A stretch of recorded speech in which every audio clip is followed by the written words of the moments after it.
Hello everyone. Now I am going to discuss about the women's revolution from the chapter the French Revolution.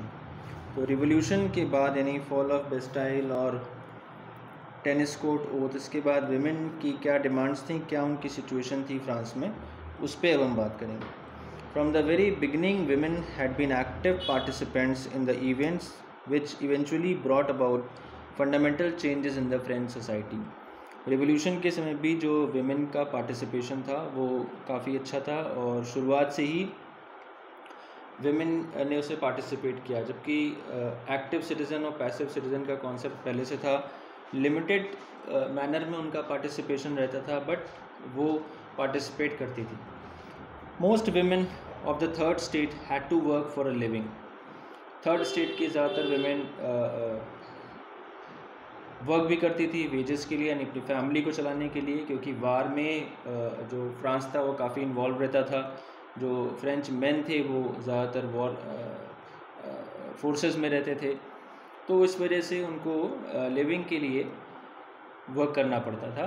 But जो उनके wages होते थे वो main से comparatively काफ़ी कम रहते थे. Their wages were lower than those of men. In order to discuss and voice their interests, women started their own political clubs and newspapers. यहाँ से इनके रिवोल्यूशन को का स्टार्ट होता है, जब इन्होंने खुद अपने आप अपनी आवाज़ को गवर्नमेंट तक या असेंबली तक पहुँचाने के लिए अपना खुद पॉलिटिकल क्लब बनाने इन्होंने शुरू करे और अपने न्यूज़पेपर चलाने शुरू किए. यहाँ से इनके और उनका क्या इंटरेस्ट है, वो उनके क्या डिमांड्स हैं, उसको आगे रखने के लिए इन्होंने ये चीज़ शुरू की. Political formation of political clubs and starting their own newspapers.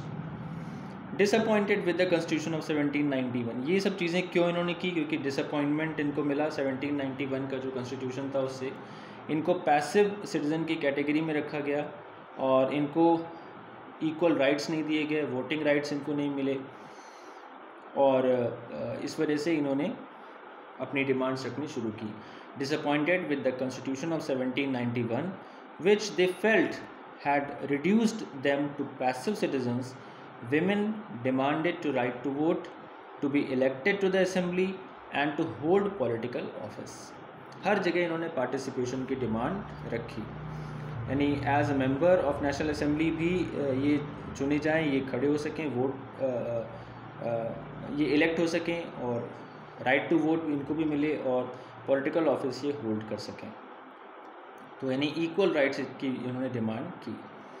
One of their main demands was that women must enjoy the same political rights as men.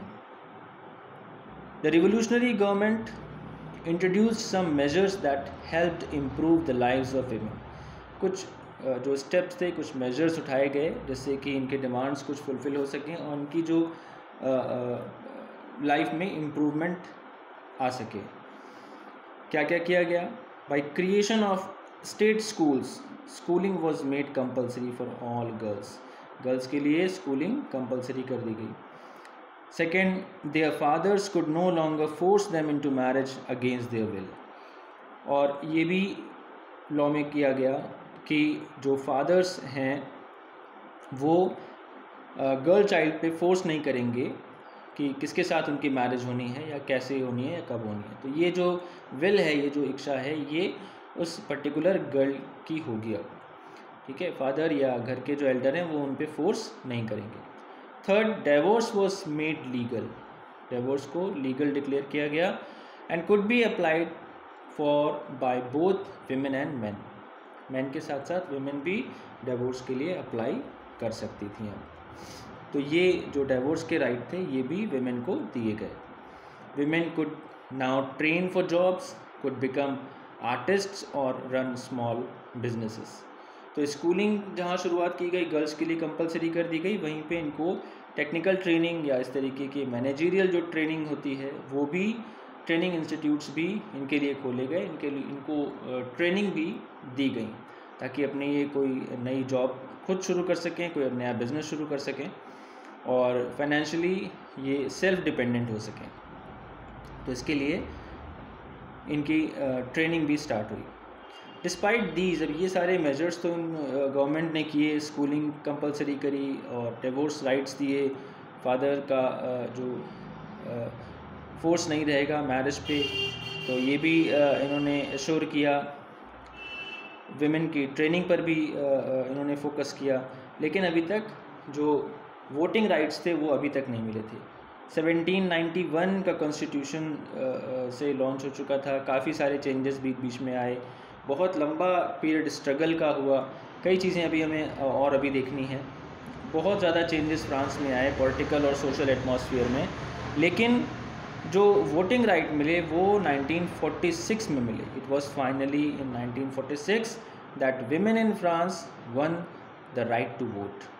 तो बहुत बड़ा स्ट्रगल विमेन ने किया और एट लास्ट उनको सक्सेस मिली 1946 में, जब उनको राइट टू वोट मिला। So this was all about women's revolution. ठीक है, किस तरह से हमने देखा उनका पार्टिसिपेशन रहता था, लेकिन उनको पैसिव सिटीजन की कैटेगरी में रखा गया। लिविंग के लिए वो वर्क भी करती थी, लेकिन उनको वेजेस मेन के कंपैरिजन में कम मिलता था। और फिर डिमांड्स को हाईलाइट करने के लिए या गवर्नमेंट तक अपनी बात को पहुंचाने के लिए उन्होंने पॉलिटिकल ग्रुप्स फॉर्म किए, न्यूज़पेपर शुरू किए, और एट लास्ट फिर गवर्नमेंट ने इनको इनके अपलिफ्टमेंट के लिए या इनकी लाइफ में इम्प्रूवमेंट लाने के लिए बहुत सारे मेजर्स अडॉप्ट किए, जिसमें कंपलसरी स्कूलिंग था और इनकी ट्रेनिंग पे फोकस किया गया ताकि खुद अपनी कोई जॉब शुरू कर सकें या कोई नया बिजनेस रन करा सकें। और फाइनली इनको जो वोटिंग राइट मिला वो 1946 में मिला। So this was all about women's revolution.